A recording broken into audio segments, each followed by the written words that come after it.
Waalaikumsalam. Saya sekarang sedang berada di Agakom.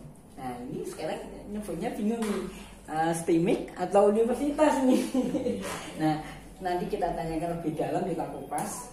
Saya sekarang sedang bersama dengan Pak Toto, insinyur ya Pak ya? Iya. Insinyur Pak MM. Nah Pak Toto itu dulu kan sudah berapa kali jabat ketua? Sampai saat ini saya menjabat kedua, dan insya Allah ini periode yang dilanjut ketiga dalam masa peralihan ini ya sebenarnya. Jadi ini kami mendapat amanah untuk melanjutkan kepemimpinan yang ketiga saat ini, karena dalam masa transisi ya dari sekolah tinggi menjadi universitas ini. Nah saya sekarang tanya Pak, kenapa kemudian dari STIMIK? Oh awalnya dulu akademi ya Pak ya? Benar. Akademi Agakom. Iya. Nah kita Agakom itu tahun berapa dulu Pak awalnya? Agakom itu tahun 1979. Jadi Agakom ini yang sebetulnya merupakan satu perguruan tinggi pertama di Jogja, dan juga sekaligus ini merupakan pertama di Jawa Tengah dan di Indonesia mungkin baru kedua ya Pak. Saat tahun 1999 itu memang kita orientasinya hanya sebagai pengguna saja. Orientasinya saat itu adalah sebagai operator ya, maka aplikasi komputer namanya pada saat itu. Dan di Jogja itu hanya ada di UGM ya, sehingga kita kerjasama dengan Agakom pada saat itu, kerjasama dengan Universitas Gadjah Mada memanfaatkan UPT komputer, sehingga saat itu komputer yang digunakan untuk praktikum di awal-awal itu adalah menggunakan praktikum di Gadjah Mada. Jadi kadang-kadang kita berebut dengan teman-teman yang ada di UGM, dan kita masih menggunakan benar-benar sangat tradisional, yaitu menggunakan mesin kartu plong itu ya untuk sebagai media masukan, dan itu harus sabar, harus ngantri sekian banyak orang, dan ini adalah satu pengalaman yang sangat berharga. Kemudian perkembangannya saat itu tahun 84 itu Agakom itu mulai membuka satu program studi lagi, yaitu teknik komputer. Saat pertama hanya informatika, manajemen informatika. Saat itu teknik informatika sebenarnya. Kemudian manajemen informatika itu pada tahun 84 namanya ditata kembali di tahun 85 menjadi AMIK ya. Jadi Akademi Manajemen Informatika dan Komputer menjadi AMIK, dan nama Agakom di bawah. Iya, karena orang sudah banyak yang tahu. Nah, karena saat itu ya pertama kali namanya Agakom. Nggak, Agakom jadi nama. Dan pada perkembangannya di tahun 92 kami melakukan perubahan dari AMIK menyelenggarakan D3 kemudian menjadi sekolah tinggi STIMIK Agakom di Jakarta. Nah, Agakomnya masih dibawa terus. Agakomnya masih dibawa jadi sekolah tinggi manajemen informatika dan komputer Agakom, menyelenggarakan menambah 2 program studi sarjana, yaitu teknik informatika dan sistem informasi, dan pada saat yang sama juga program studinya menjadi 3 yang diploma 3, yaitu teknik komputer, kemudian manajemen informatika, kemudian komputerisasi abstraksi. Kemudian program S1-nya yaitu sistem informasi dan teknik informatika saat itu. Kemudian pada perkembangannya di tahun 92 selanjutnya terjadi pasang surut ya, artinya bahwa memang pendidikan itu kan persaingan semakin ketat, dan ini kita sadari semuanya. Dan akhirnya dalam masa pandemi saat itu di tahun 2019 saat itu kami kebetulan dipercaya lagi untuk memimpin ya. Di tahun sebelumnya tahun 97 saya memimpin STIMIK Agakom sampai dengan 2001. Alhamdulillah pada saat itu jumlah mahasiswa meningkat sangat tajam sekali di tahun 2000 ya, 2000-an ya, 2001 itu jumlah mahasiswa sangat banyak, dan terus kita bawa hingga saya mendapatkan kesempatan untuk memimpin itu di tahun 2019 ya, 2019 awal, tepatnya di 2018 akhir sebenarnya 2018, kemudian sampai dengan harusnya berakhir di tahun 2022 awal. Nah, kemudian di tahun 2019 itu kami mencoba untuk mengembangkan dari program yang sudah ditetapkan sebenarnya di dalam namanya RPJK. Kita punya RPJK di tahun 2016 sampai 2030 itu menetapkan di tahun 2019 kita sudah diminta untuk mengembangkan S2 ya, Magister Teknologi Informasi. Kemudian alhamdulillah pada tahun 2019 kita ajukan dan berbagai upaya kita lakukan alhamdulillah bisa lolos dan akhirnya kita buka di 2019 untuk program Magister Teknologi Informasi. Dan di tahun 2020 itu memang sudah harus membuat naskah akademik untuk pengembangan menjadi universitas atau institut. Saat itu ada dua pilihan, kalau tidak institut, universitas. Kemudian dari studi kelayakan yang kita lakukan di tahun 2020 itu diputuskan bahwa universitas yang kita pilih di awal tahun 2020. Kemudian kita lanjut setelah ditetapkan, kemudian kita bentuk tim untuk menyiapkan dokumen untuk perubahan bentuk. Di akhir tahun 2020 sebetulnya kita sudah menyelesaikan penambahan karena ada menambah 3 program studi, di mana 2 program studi dari sosial dan 1 program studi lagi melengkapi S1-nya di teknik. Sehingga yang karena terkendala juga ya, saat itu terkendala pada saat kita mau upload itu ternyata di laman Silom-Forma tidak muncul. Jadi yang non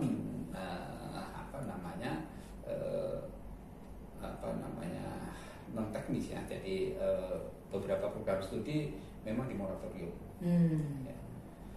Sehingga kami harus mengganti program studi yang sosial tadi, yaitu yang tadinya akuntansi dan manajemen. Itu sudah kita rekrut beberapa dosen baru untuk di situ. Sehingga wah ini kita harus putar otak lagi, harus mencari jalur yang harus lolos. Akhirnya ada satu solusi untuk membuka manajemen detail sama bisnis digital, dan itu bisa dikategorikan sebagai salah satu program di bidang manajemen dan bisnis. Sehingga kita siapkan dokumen untuk kurikulum dan silabi dan kelengkapannya kita siapkan, untuk instrumennya kita lengkapkan, dan alhamdulillah di bulan Maret itu sudah kita selesaikan dokumen itu, kemudian kita upload dan itu bisa terupload di bulan Maret. Kemudian ada proses itu. Pertama, proses yang kita lalui agak ada hambatan, yaitu untuk evaluasi dari dosen itu. Evaluasi dosen khusus untuk satu program studi pertama yang muncul itu teknik komputer. Ada dokumen yang di sana kan harus asli ya, padahal itu sudah asli, yang lain asli. Akhirnya kita revisi kembali, yang asli kita upload, memang sudah asli tapi katanya kurang. Akhirnya kita siapkan dokumen sesuai dengan yang diminta dan beberapa dokumen yang diminta. Akhirnya kita upload kembali dan alhamdulillah lolos satu program studi. Kemudian program studi berikutnya muncul bisnis digital. Ada beberapa yang harus direvisi terkait dengan dosen dan beberapa instrumen yang lain. Itu sampai yang agak lama proses di situ. Itu sampai dengan 3 atau 4 kali ya, 3 kali lah itu. Perbaikan, revisi, kemudian kita masukkan, upload lagi, perbaiki lagi. Saya pokoknya minta 1 minggu selesai. Alhamdulillah itu satu tim langsung bekerja 1 minggu, besok kita target harus rampung. Alhamdulillah itu bisa selesai, dan kebetulan saat itu bisa kita selesaikan sehingga sekitar bulan Juni itu sudah muncul. Tapi justru yang muncul duluan yang sudah disetujui langsung manajemen detailnya. Manajemen detail muncul dulu sudah tanpa ada revisi sama sekali. Kemudian bisnis digital itu baru muncul sekitar bulan Agustus gitu.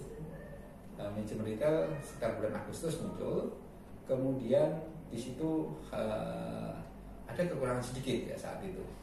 Kekurangan sedikit hanya ruangan dosen saat itu. ruangan desain perlu disebutkan berapa jumlah dan ukurannya. Begitu saya sampaikan saya minta bantuan konsultasi ke LLDT, oke Pak, silakan nanti itu aja segera direvisi, kemudian kita revisi dan kita upload. Alhamdulillah di bulan Agustus itu sudah tidak begitu lama sudah dinyatakan lolos semua program studi.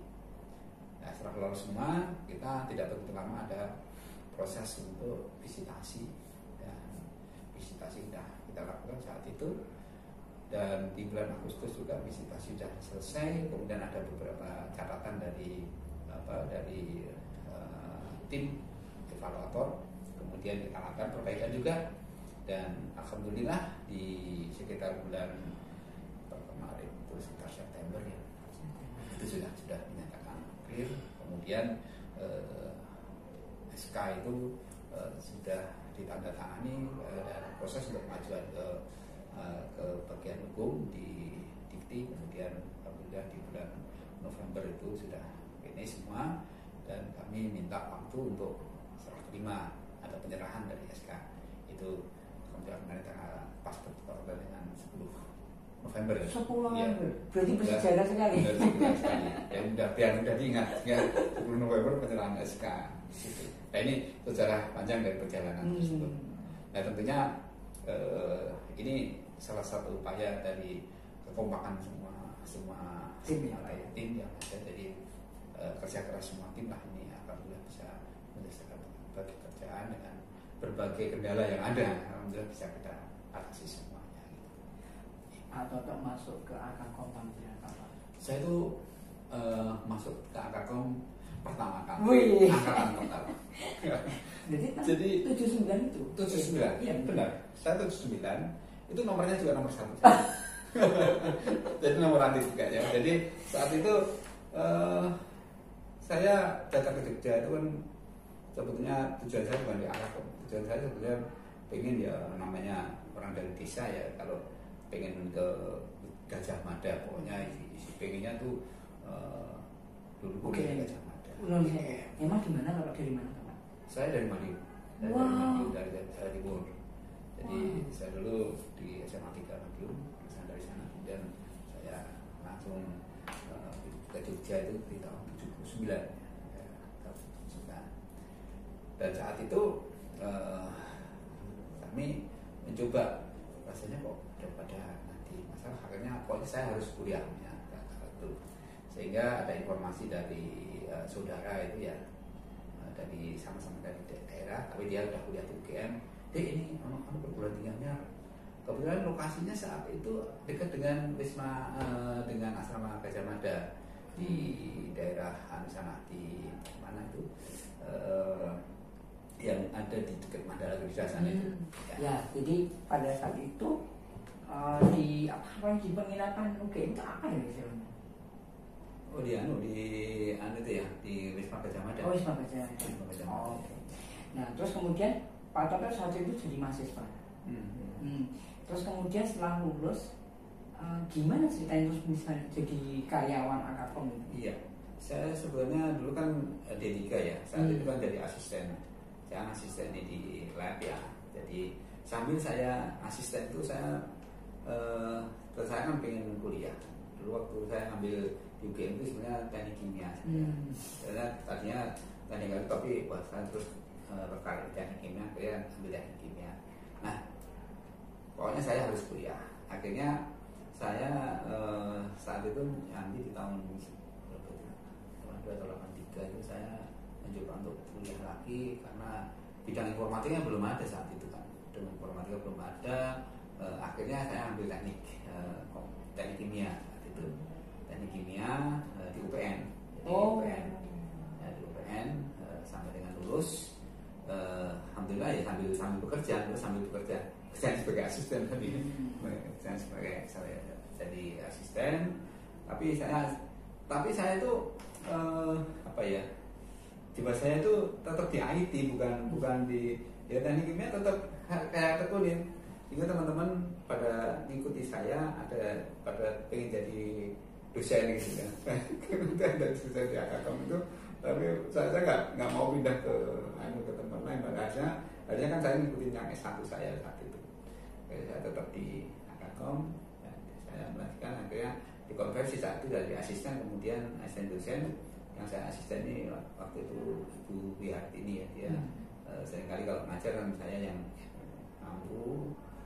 Kemudian saat itu saya menyelesaikan di S1 dan Lampung dan akhirnya diangkat jadi dosen karena saat itu dosen masih cukup S1 ya.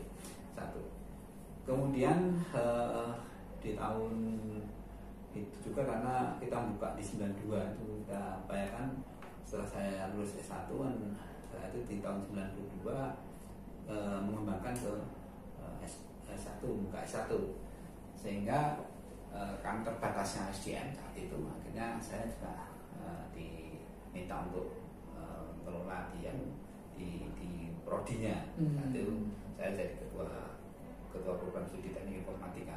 Jadi karir pertamanya adalah Kaprodi, Pak. Karir pertama Kaprodi. Yang struktural ya, Pak. Tadi kan sebenarnya udah dilihat ya, Pak. Tahun berapa tuh, Pak? Itu di sekitar tahun 92-93. 92. Ya, 92-93 saat itu karena begitu di program studi ada dua yaitu teknik informatika sebenarnya tidak suka, tapi tiba-tiba turunnya itu dua. Oh, manajemen informatika turun S1. Wah, kok tiba-tiba kita juga kaget tuh. Kok terima dua SK? Padahal yang kita cuma satu loh ya. Kita dapat bonus, ya udah kita lanjutkan. Saat itu memang manajemen informatika S1 ada. Nah, terus dari masalah saya sampai ikut di Jakarta itu waktu itu kan kami di HIPKIN ya, HIPKIN Kata Proses Komputer Indonesia. Sampai diminta untuk presentasi karena yang di Jogja itu mau ditutup, MI itu mau ditutup. Oh iya, zaman-zaman itu ya, iya. Karena kan di istilahnya nomor Kaprodi ada dan sebagainya. MI itu hanya di 3 dan sebagainya. Akhirnya mencari studi banding berbagai negara, ada yang di Australia, ada yang di Singapura. Akhirnya ditemukan satu formula menjadi sistem informasi saat itu. Akhirnya dirumuskan, oke lah, yang kalah namanya diganti dengan informasi. Karena perguruan tinggi gede yang membandingkan di depan ya, saya Dharma, kemudian Bina Nusantara saat itu. Akhirnya akhirnya jadi sistem informasi dan semua manajemen informasi semuanya berganti menjadi sistem informasi. Kemudian di situ di tahun itu saya mulai diminta untuk jadi pimpinan di tahun 97 ya, 97 begitu 1 tahun berjalan 98 ada resesi saat itu kan. Oh iya. Ada demo besar-besaran dulu. Tapi aku ada main ya tetap ikut demo juga ya. Oh iya. Jadi saat itu kan tiap perguruan tinggi juga saat itu kan ada kesuanan dalam di keraton itu ya, di lapangan itu kita juga memberangkatkan rombongan demo dan sebagainya dipandu di dosen kan dipandu saat itu lewat Jalan Solo. Lewat Jalan Solo. Oh iya, ingat saya Pak. Di Janti terus ke barat. Nah, itu 98 itu. Alhamdulillah saya sampai dengan 2001 ya. 2001. Kemudian di tahun setelah demo itu di 2000 itu terjadi peningkatan jumlah mahasiswa karena D3 waktu itu kami D3 itu mendapatkan saat itu akreditasi masih diakui itu karena masih ada terdaftar diakui dan baru di tahun berapa ya, tahun 90 berapa itu, tahun 2000-an itu pertama kali saya ngurus yang namanya akreditasi. Itu benar-benar saya kena stres itu di situ. Saya sampai masuk kena itu habis itu saya langsung jatuh sakit. Oh iya? Itu mulai nyiapkan itu sampai dokumen nganter sendiri ke Jakarta. Saya sebagai ketua loh, sebagai ketua, jadi nyiapkan dokumen sampai nganter sendiri sana. Bukan Kaprodinya, Pak? Ya, bukan Kaprodinya. Bukan, saya 97 itu jadi ketua stimiknya. Bukan yang nganter itu maksudnya? Iya, yang nganter karena yang yang tahu proses di sana saya waktu itu, sehingga udahlah saya nggak apa-apa nggak, saya nganter ke sana, sampai sana jadi masalah. Dan masalahnya apa? Ternyata dokumen itu harus dicicil dari satu ya. Iya. Wah, karena nggak tahu, juga nggak mau tahu, cari tahu waktu itu. Waktu itu dokumen kita kemasi rapi itu, satu map yang bagus itu, satu map yang bagus itu kayak tas-tas bagus. Itu sampai sana jebret itu saya, ini harus dijajah. Waduh, saya pusing juga. Pak Putu sendirian waktu itu? Ya ada supir ya, ada supir yang ada. Terus akhirnya saya berpikir, oke, saya minta waktu, saya tunjukkan di mana yang paling dekat. Yang terdekat di Benhil Pak, di Bendungan Hilir. Oh iya. Di Bendungan Hilir kan banyak fotokopi di sana. Saya ke Bendungan Hilir sana, kita tungguin fotokopi. Akhirnya jam berapa ya, jam 3 itu sudah selesai. Langsung kita masuk lagi ke masih BT. BT masih tunggu, karena dia ditunggu sampai jam 12 malam. Oh. Di sana. Karena BT saat itu masih di Dikti. Iya. Masih jadi satu di gedung di lantai berapa, lantai 9 atau berapa itu masih di sana. Nah, dari situlah saya kenal dengan personel di Bank PT itu. Saat itu kemudian kita komunikasi dengan baik. Akhirnya saat itu pertama kali itu ada kerja akreditasi untuk teknik informatika. Alhamdulillah di sana lolos dan terakreditasi B, itu akreditasi B di pertama kali akreditasi ya. Terus akhirnya perjalanan itulah yang membawa Akakom saat itu ya punya bergening karena sudah berstatus terakreditasi, karena belum banyak perguruan tinggi yang mengakreditasikan prodinya ya saat itu, sehingga kita berupaya untuk melakukan akreditasi di situ. Nah, terus betul saat itu yang D3 itu masih menggunakan status yang lama. Kemudian di tahun berapa itu sekitar 2003 D3MI itu menjadi saat itu kita akreditasikan juga. kemudian dapat, karena waktu itu mendapatkan disamakan, kemudian dapat akreditasi A. Jadi salah satu perguruan tinggi kita dapat akreditasi A, yang lain dapat B, itu. Kemudian dari situ ada perkembangan cukup signifikan dan terus bergulir. Akhirnya ya terjadi pasang surut ya, namanya perguruan semakin lama semakin banyak beberapa perguruan tinggi yang mulai mengembangkan program jenis. Otomatis terjadi persaingan. Biasanya perguruan tinggi besar biasanya dia sudah punya nama dulu, sehingga di sana masuk sana. Tapi alhamdulillah alumni Akakom itu punya perguruan tinggi. Oh iya, jelas itu. Jadi meskipun itu sehingga banyak diterima di hampir di semua perguruan tinggi di Jogja itu menggunakan alumni Akakom, sehingga kemana-mana ketemu alumni Akakom di tempat, di beberapa pemerintahan juga misalnya, sehingga karena kita termasuk perguruan tinggi di awal di kami itu, makanya banyak yang mengenal Akakom. Makanya saat itu pada saat kami berdiskusi mengenai perubahan bentuk itu, sebetulnya ingin membawa nama Akakom. Ya, itu yang harus saya tanyakan tadi Pak. Iya, karena sebetulnya nama itu kan nama yang sudah melegenda ya. Tetapi karena nama akronim itu tidak boleh dibawa. Satu yang boleh terakhir informasinya dari titik saat itu adalah nama yang dari Amikom. Setelah itu nggak boleh Pak. Jadi karena ya kami tak aturan, sehingga oke, kalau begitu kami harus berputar otak mencari nama baru. Nah, kemudian kita diskusikan bersama. Diskusinya cukup pelik gitu. Cukup pelik. Ya, banyak sekali pertentangan. Karena nama yang sehari tadi itu isu-isu lancar membawa itu, ini harus tidak boleh lagi. Iya. Nah, munculnya nama ini kan gimana Pak sampai disetujui bareng-bareng? Ya, karena kita melihat ke depan. Kita melihat ke depan bahwa transformasi digital itu sangat penting sekali, dan ke depan memang kita tidak bisa terlepas dari yang namanya data digital ya.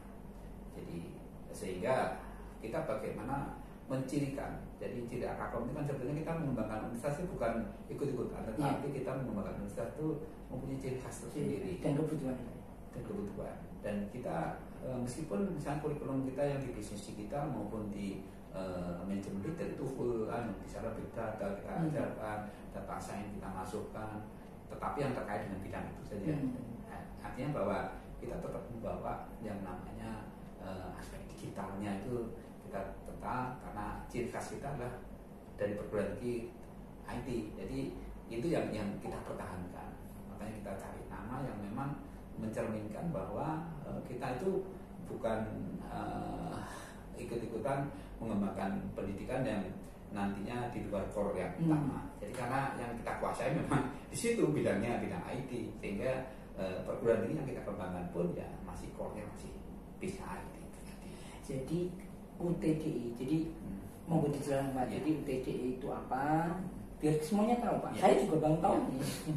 Jadi UTDI itu Universitas Teknologi Digital Indonesia. Ini kan sebetulnya kita melihat ke depan, future-nya teknologi digital ini merupakan teknologi yang dimana untuk mengatasi baik itu khususnya yang terkait dengan revolusi industri di 4.0 maupun revolusi sosial yang di 5.0 ini semuanya berkaitan dengan data. Nah, data itu menjadi bagian yang sangat penting sekali. Bagaimana kita bisa menggunakan data ini untuk berbagai pengambilan kebijakan yang tentunya yang sangat yang lebih tepat lagi. Karena dengan model pelatihan, dengan model pengujian itu nanti dengan jumlah data yang semakin besar semakin akurat gitu ya, semakin akurat. Sehingga konsentrasi kita ke arah big data dan konsentrasi kita ke data science ini menjadi satu fokus. Semua arah kurikulum baik dari mulai dari D3, S1 maupun S2 itu semuanya ke arah sana. Semuanya ke arah sana. Atau nama itu tentu ketika disandani ini merupakan sebuah kelebihan atau berat atau bagaimana Pak? Ya, ini sudah kita lihat bahwa itu sangat ada jawabannya ini. Benar, itu sudah sangat berat. Jadi menyandang nama yang tidak ringan ya. Nah, oleh karena itu kita mulai bertransformasi ke arah digital ini tentunya bukan hal yang ringan. Kita harus istilahnya kalau bahasa Jawa itu sumbut ya, pokoknya yang disampaikan itu dan konsisten bahwa kita setapak demi setapak kita tetap akan menyiapkan semua yang arahnya ke situ, sehingga sekarang ini persiapan menuju ke situ kita lakukan supaya ya apa yang kita idikan, apa yang kita munculkan di situ yang memang nanti benar-benar terwujud gitu. Tidak hanya sekedar nama, tapi harus benar-benar tercermin di dalam berbagai proses yang ada di lingkungan kita. Agak dulu kan STIMIK Agakom, dari Agakom ini kan nggak jauh. Nah sekarang ketika belum menjadi universitas, nah nanti teman-teman yang lulus dulu pengen untuk kasih legalisir dan sebagainya, tidak akan ada kesulitan. Enggak ada. Oke. Jadi nanti legalisir itu legalisirnya tetap menggunakan satu kita kan ini. Itu tetapi dengan transkrip yang ada saat ini. Jadi nggak ada masalah. Dan kami sudah konsultasikan dengan LLDT bahwa ya memang seperti itu Pak, ada masalah. Jadi perubahan bentuk dari satu institusi ke bentuk yang lain itu nanti menggunakan yang terakhir, menggunakan yang melegalisir adalah mereka yang memang berhak untuk melegalisir di situ. Jadi nggak ada masalah. Ada tak? Nah saya usia berapa kalau boleh? Ya. Kalau boleh diungkapkan. Usia berapa? Saya itu sudah hampir pensiun. Saya itu sudah 62. Sudah 3 tahun lagi dah. Makanan kesukaannya apa? Saya kalau makanan itu sebetulnya apa suka. Tapi paling enggak masih harus ada tempe. Kenapa kok tempe? Tempe itu makanan yang paling nikmat dan bergizi lah ya. Karena di samping harganya murah, juga di mana-mana kita bisa mendapatkan. Nah kadang-kadang kami kesulitan kalau pas di hotel gitu. Itu cari tempe nggak ada gitu. Ini jadi masalah karena kalau pas ada tugas keluar kemudian nggak cari tempe itu kadang-kadang sulit. Ya makanan yang sederhana tapi bergizi lah kalau menurut saya. Tempe kadang-kadang di rumah itu kalau yang penting istri saya menyediakan tempe itu, kalau nggak disediakan ya udah saya goreng sendiri.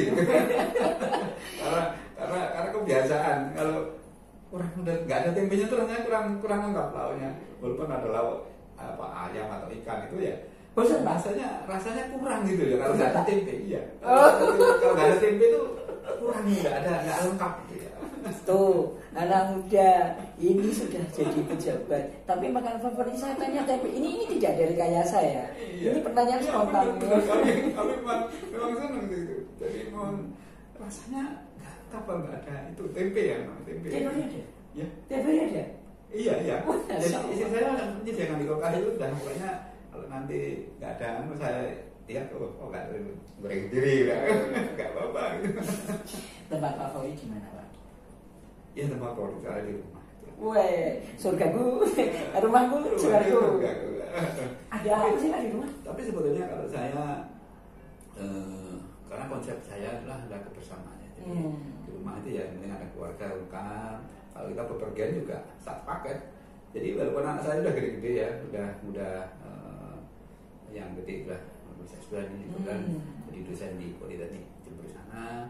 Kemudian saya yang kecil itu juga kerja di mana tuh di Kabaina di Sulawesi Tenggara sana di tambang itu, dan dia anak geologi, jurusan geologi langsung bekerja di sana.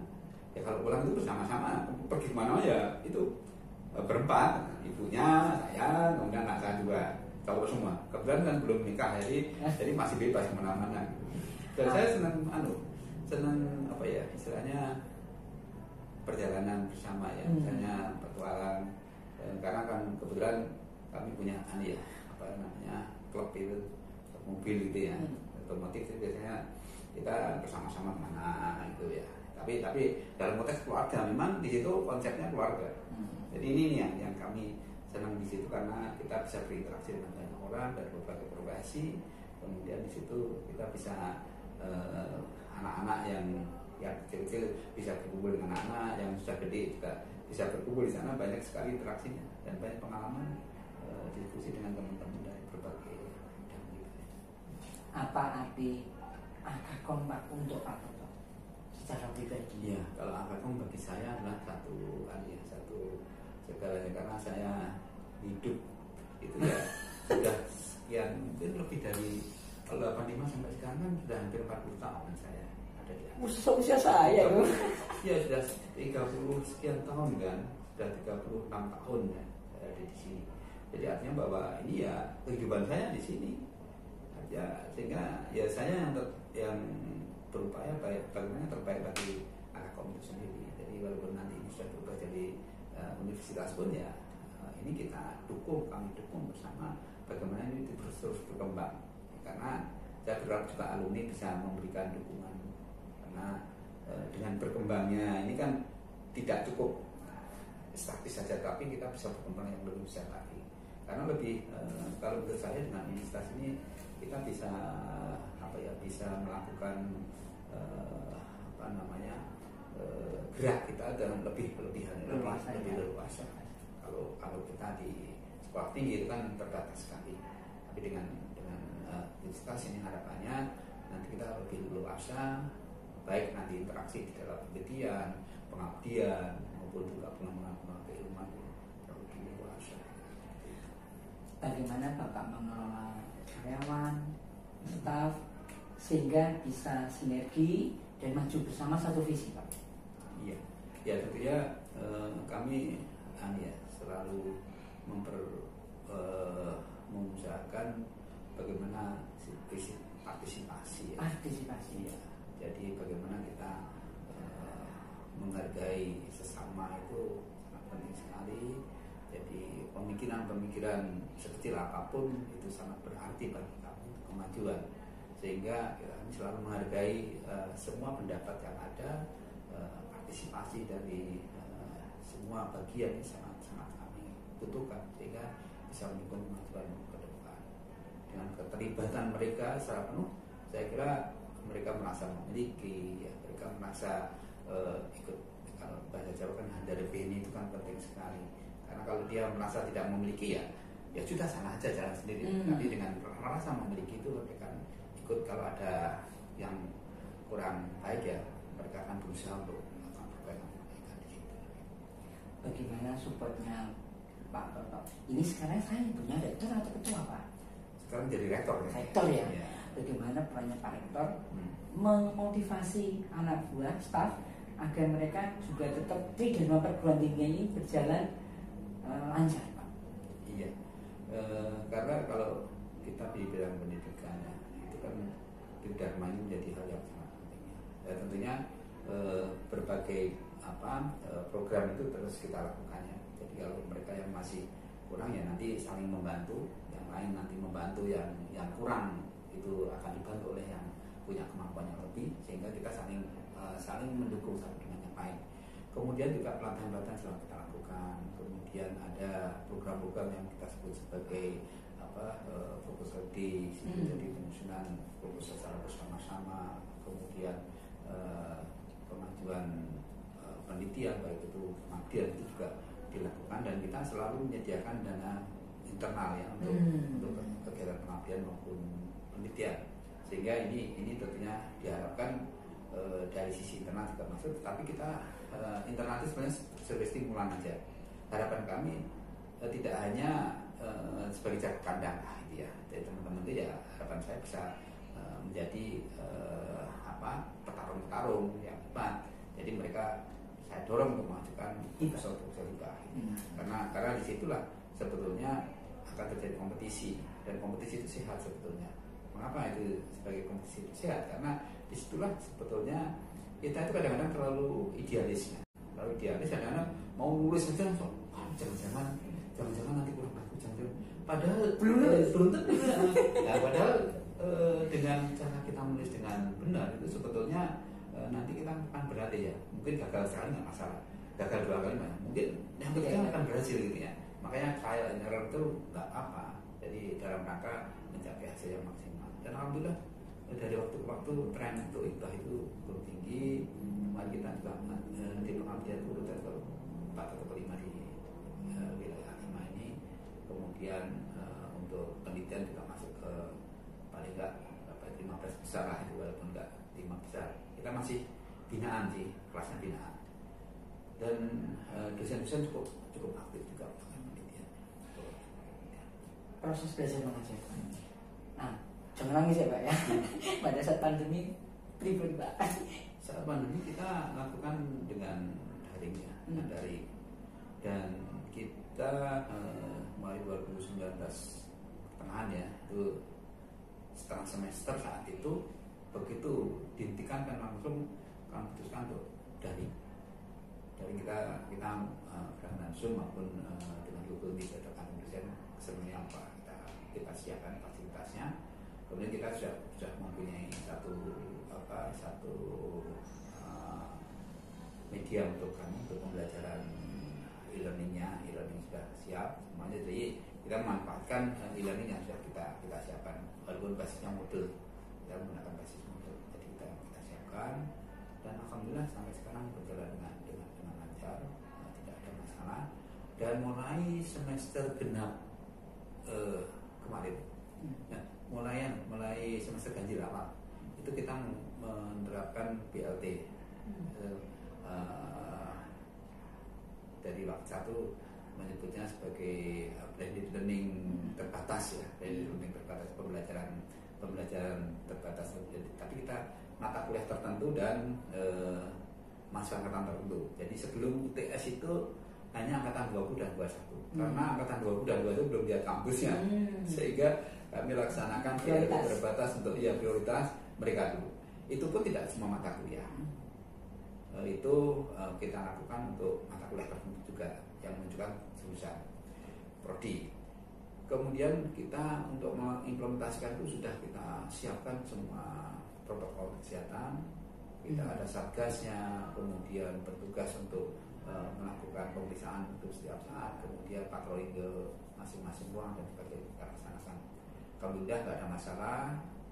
Dan mulai setelah ujian tengah semester ini, sejak hari kemarin itu dimulai di tanggal berapa ya, di November ini juga itu kita laksanakan untuk semua angkatan. Semua angkatan. Tapi dengan terbatas juga, jadi mata kuliah tertentu, khususnya dengan praktikum dan teori-teori yang memang membutuhkan interaksi ya. Itu BLT terbatas, di luar setiap ruang pasti kita lengkapi kamera, dan jadi blendednya itu secara bersama antara learning dan daring. Jadi pada saat kita mengajar luring dengan mahasiswa yang ada di kelas, sekaligus yang tidak bisa hadir di kelas mereka bisa mengikuti secara daring. Cuman karena kemarin kita masih karena kalau kita menggunakan sound itu terlalu keras, akhirnya bagi mahasiswa yang nggak bisa ikut luring atau mereka yang tidak terjadwal luring karena 50% maksimal itu, kita minta kalau ada pertanyaan silakan lewat chat aja, lewat chat di situ, kan ada di sistem mana ya, kita pakai Google Meet sama pakai Zoom. Masukan itu nanti kita jawab di situ. Cuman kalau yang di situ yang hadir langsung kan otomatis bisa bertanya secara langsung gitu. Pak, dosen semuanya sekarang berapa termasuk yang itu sekitar sekarang ini 73 ya yang aktif ya, 73 ya. Bapak ingat yang sudah service berapa? Itu yang sudah service 60 hampir semuanya lah service. Oke. Nah, kalau masalah fasilitas Pak, ini bayangkan kalau saya lulusan SMA, saya pengen daftar di Akakom. Kalau masih di UTDI ya. UTDI. Okay. Nah, saya bisa dapat fasilitas apa Pak? Jadi kalau saya sebut tadi dosen ya. Benar. Terus apa lagi Pak? Tentunya kalau mereka mengikuti perkuliahan, jadi perkuliahan ini kan mereka kalau membayar itu kan ada istilahnya, kalau kita di swasta kan ada SPA, ada SPP ya, ada SPA, ada SPP. Tentunya semua kegiatan apapun yang dilakukan itu yang dikeluarkan cuma itu. Kalau SPA kan cuma sekali, kalau SPP kan dia setiap semester. SPP kami menggunakan UKT. Jadi UKT itu sudah ikut semuanya. Jadi kalau misalkan katakanlah dia harus ada pengayaan dan sebagainya, itu sudah ikut dalamnya biasanya kalau UKT. Sehingga dengan membayar itu ya mereka akan mendapatkan fasilitas baik itu kegiatan praktikum, kegiatan teori, kemudian juga berbagai fasilitas yang ada di laboratorium, kemudian menggunakan berbagai fasilitas yang ada di sini, termasuk penggunaan kegiatan-kegiatan di unit kegiatan mahasiswa, kemudian kita sediakan ada kapal olahraga dan sebagainya. Biasanya mereka memanfaatkan, kalau kondisinya normal mereka biasanya punya banyak aktivitas ya. Ada sekitar 20 UKM ya, ada 20 UKM. Pak, jam kuliah mulai jam berapa sampai jam berapa? Kalau jam perkuliahan kita mulai dari pagi pukul 7.30 sampai yang sore itu di pukul yang reguler itu sampai dengan pukul 15 ya. 15 nanti berakhir di pukul 17. Kemudian ada kelas karyawan ya. Kelas karyawan itu mereka masuknya reguler tiap sore, jadi mulai pukul 15. Mulai pukul 15 atau pukul 16 ya, itu sampai dengan pukul 21 biasanya. Dari mana saja Pak yang masuk ke AFOK sudah? Kalau yang masuk Akakom itu sebenarnya dari seluruh Indonesia, dari Sabang sampai Merauke kalau mahasiswanya. Sehingga mahasiswa kami itu kalau kita lihat ya, memang hampir semua wilayah di Indonesia ada semua, dari semua wilayah di Indonesia ada semua. Ada nggak provinsi di Indonesia itu yang dominan itu di mana? Kalau provinsi masih di Jawa ya. Provinsi masih di Jawa. Kalau yang luar di Nusantara itu daerah Bali ke timur itu juga banyak. Berarti sekarang keluaran Pak. Nah, yang sudah lulus itu, nah tadi udah singgung sedikit sebenarnya. Tapi saya pengen detail nih. Ini tersebar kemana saja Pak? Untuk lulusannya? Ya. Kalau lulusan sebagian besar mereka bekerja di bidang-bidang yang sesuai bidang studinya. Jadi khususnya di berbagai perusahaan ya. Jadi kami memang kerjasama dengan sejumlah industri software khususnya, termasuk kalau di Jogja itu ada Gamatech, kemudian ada Ainu, kemudian ada beberapa perusahaan IT, kemudian yang banyak dari Jakarta ya, DN, kemudian Indikator Indonesia, Sinar Mas, seterusnya. Dan ini setiap menjelang sudah biasanya akan hiring. Ya, hiring di kampus karena masa pandemi ini hiringnya online. Ya, sekarang online hiringnya. Kayak job expo ya. sebenarnya bukan job expo, dia langsung hanya kesini aja. Oh gitu. Iya, dia hanya meng-hire mahasiswa lulusan kami. Jadi kami mengirimkan data saya. Ini tanggal sekian ada proses ada untuk hiring, rekrutmen langsung rekrutmen di kampus. Jadi kalau kondisinya yang normal itu biasanya mereka datang ke sini timnya, kemudian mahasiswa nanti langsung disiapkan tesnya di sini langsung, kemudian 1 hari biasanya 2 hari itu langsung hasilnya sudah ada keluar gitu. Ada berapa orang yang diterima dan sebagainya, itu yang langsung di sini. Tapi kadang-kadang anak-anak itu sulit, dipaksa untuk ikut daftar aja ya, kalau nggak mau kerja di situ untuk pengalaman. Kadang-kadang harus dipaksa oleh kita. Susah Pak. Ya itu. Ketika ditanya pengen kerja, nanti lah ya dapat. Iya itu. Itu dari ACC itu sudah kita kan punya ACC Account Career Center itu, dia setiap ada informasi itu kapan diadakan hiring dan sebagainya itu selalu masuk sana. Dan kita juga punya grup-grup alumni itu yang tentunya ada informasi itu biasanya langsung disalurkan lewat ACC itu. Jadi kita punya unit khusus menangani lulusan ya. Lengkap banget, kita tadi udah bicara soal jadi input sudah, proses belajar mengajar juga sudah, luaran sudah. Nah, Pak Toto pengen nyampaikan sesuatu apa nih yang belum? Iya, tentunya kami minta juga bantuan teman-teman ya, para alumni yang meskipun kita sudah namanya sudah berubah, jangan sampai mengubah juga ya, berubah lagi, walaupun namanya bukan Akakom lagi, walaupun jadi TDI, alhamdulillah kami masih dikasih amanah seperti ini untuk mengantarkan ya. Kami sebetulnya sudah waktunya untuk dorong dari belakang aja, tapi saat ini masih dikasih kesempatan untuk amanah untuk mengantarkan sampai dengan ini jalan dulu ya. Jadi kalau ini jalan dulu, nanti kita akan dorong untuk lepas. Tapi maunya dukungan dari alumni juga bahwa bagaimana supaya ikut membesarkannya. Jadi ini kan menjadi kebanggaan kita semua. Karena setelah dari akademi berubah menjadi sekolah tinggi dan akhirnya menjadi universitas, menjadi kebanggaan investasi untuk pengembangan institusi ya, mengembangkan ke depan itu ya. Karena harapan kita untuk anak cucu ke depan ya mungkin bisa berkiprahnya lebih luas lagi lah gitu ya. Dan kami berharap bahwa kerjasama dengan internasional ini juga terus kita tingkatkan. Ya kita tidak hanya terbatas untuk kelas lokal ya, walaupun dari daerah ya baru di Jogja, tapi kita bisa mengembangkan diri sampai ke internasional ya, ini harapan kita.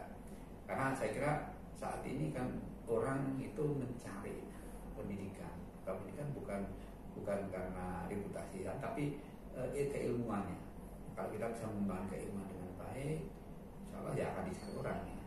Jadi ini yang kita upayakan, sehingga dengan kerjasama dengan beberapa teman-teman di luar ini juga kita lakukan terus.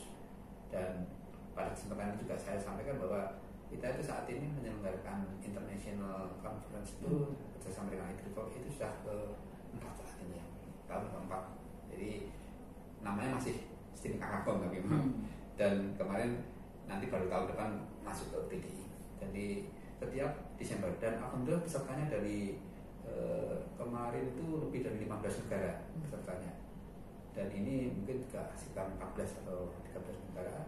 Dan alhamdulillah selalu kita bisa mencapai sekitar 50% dari pendaftar ya, jadi dari peserta. Kita kemarin itu sampai 150 peserta. Masa pandemi jadi daring. Hampirnya daring. Jadi alhamdulillah kita laksanakan, dan ini tahun ini masih daring karena kita belum berani mengadakan secara luring. Jadi alhamdulillah ini juga cukup banyak peminatnya, terutama dari UGM, dari berbagai perguruan tinggi negeri itu yang banyak malah dari negeri, dari UGM, kemudian dari teman-teman yang berasal dari Telkom University itu juga banyak yang ikut mengirimkan artikelnya banyak sekali.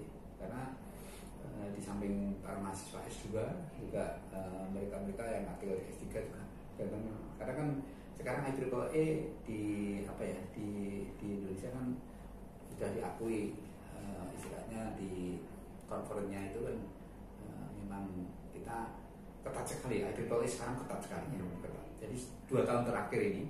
Dan alhamdulillah kemarin itu hanya 2 bulan itu langsung bisa mendapatkan Scopus.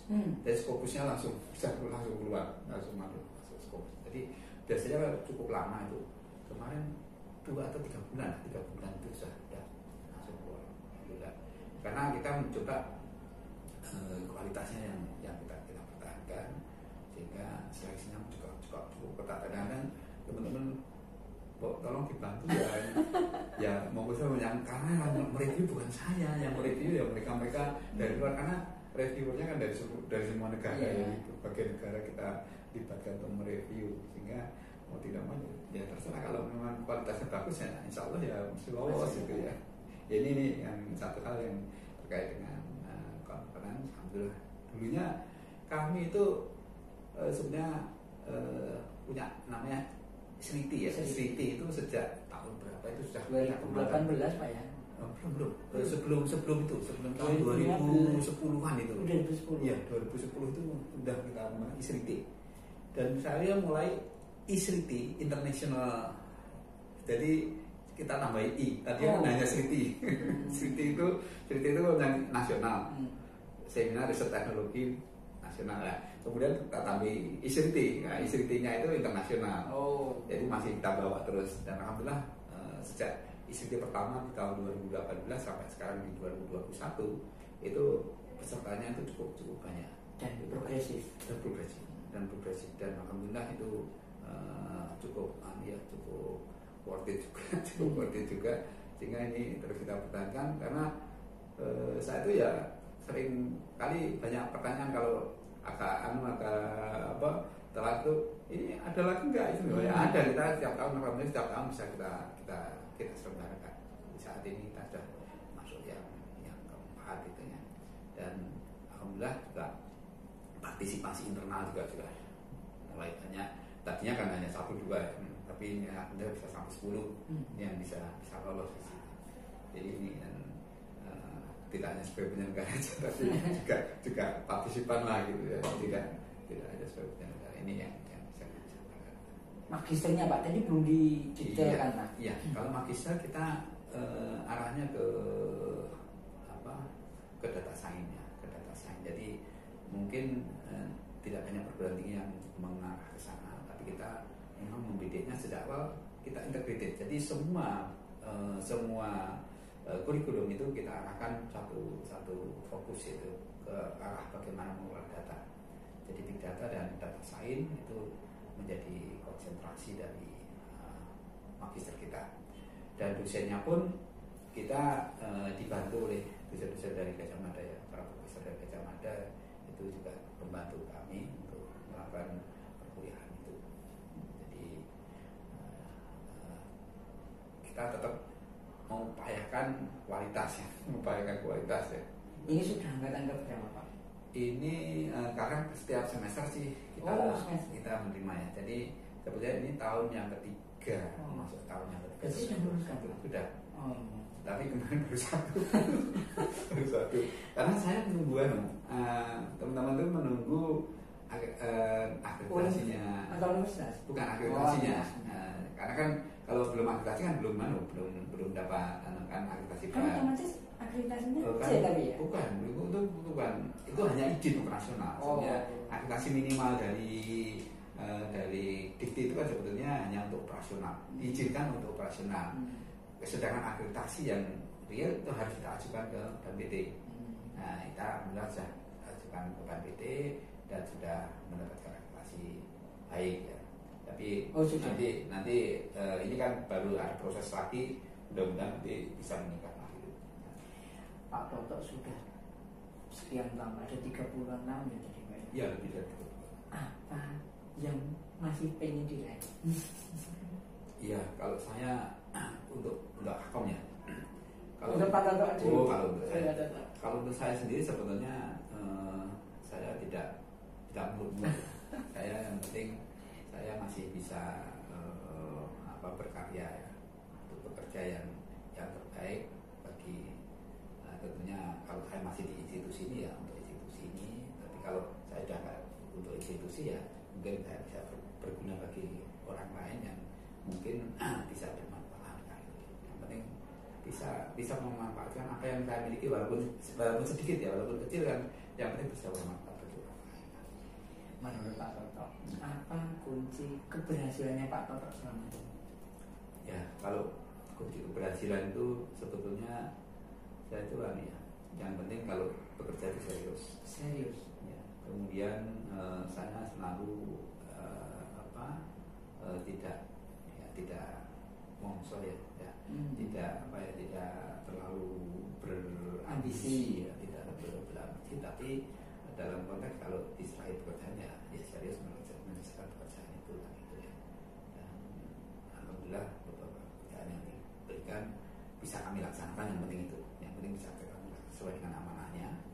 Dan yang ketiga ya kami selalu berdoa ya, memasrahkan diri pada yang paling atas sana yang paling berkuasa. Saya selalu apa yang kami lakukan itu hanya merupakan satu ikhtiar saja, tapi penentuanlah yang ada di atas sana. Harapannya Pak? Harapannya apa? Harapan saya ke depan untuk institusi menjadi lebih baik lagi, dan untuk kami sekeluarga ya yang penting bahwa kami bisa hidup dengan tenang, hidup dengan harmoni bersama keluarga, dan tidak berpikir yang macam-macam, yang apa yang saya miliki saat ini saya nikmati saja. Pernah nggak suatu saat selama Bapak itu di Akakom itu terlintas, wah aku pengen pindah? Tidak sama sekali tidak pengen pindah ke institusi lain. Bahkan saya ditawari ngajar. Baru mau saya tanyakan. Saya lebih baik tidak itu ya. Saya lebih baik apa yang waktu saya masih ada tersedia ya saya gunakan untuk di institusi sendiri. Tapi ada banyak yang minta, ngajar tempat saya atau pindah tempat saya itu Pak? Kalau pindah nggak sih, kalau ngajar, maksudnya ada yang nawari gitu? Iya, kalau ngajar misalnya ada. Tapi itu lebih baik kita serahkan pada teman-teman. Silakan yang ditawari seperti ini, silakan kalau kalian masih ada waktu. Tetapi saya menekankan yang utama tetap di sini. Tapi silakan ada waktu yang di luar waktu kewajiban utama kalian, boleh kalian memanfaatkan. Karena kami terus terang aja belum bisa memberikan sesuatu yang lebih. Karena itu yang jadi saya mengapa saya masih mengizinkan teman-teman itu berkarya di tempat lain. Kalau mereka bisa saya jamin semuanya, ya sebaiknya saya lebih baik saya sediakan tempat di sini aja gitu ya. Nah, karena saya belum bisa memberikan secara penuh, maka kalau kalian bekerja di luar silakan, tetapi jangan pas kalian yang diutamakan tetap di sini. Ya, itu yang jadi tekanan lagi. Luar biasa. Kita udah dengar ceritanya, nggak kerasa kan? Kita udah menguak pribadinya Pak Toto dan juga menguak Akakom sehingga menjadi UTDI. Nah, pertanyaan apa yang sekarang ini berkesal, kok UTDI, kok Akakom hilang, tapi di bawahnya masih ada D, nah itu apa? Iya, itu kan dahulunya ya. Oh, dahulunya. Asal usulnya kan tetap harus ada. Itu harus kita sangat para mati. Jadi juga kan asal usul kita itu seperti apa ya kita tunjukkan. Luar biasa. Kita doakan Pak Toto tetap sehat. Amin. Tetap bisa berkarya luar biasa. Akakom juga makin membarat. Jadi UTDI sekarang juga bisa bermanfaat untuk banyak orang. Sekian, assalamualaikum warahmatullahi wabarakatuh.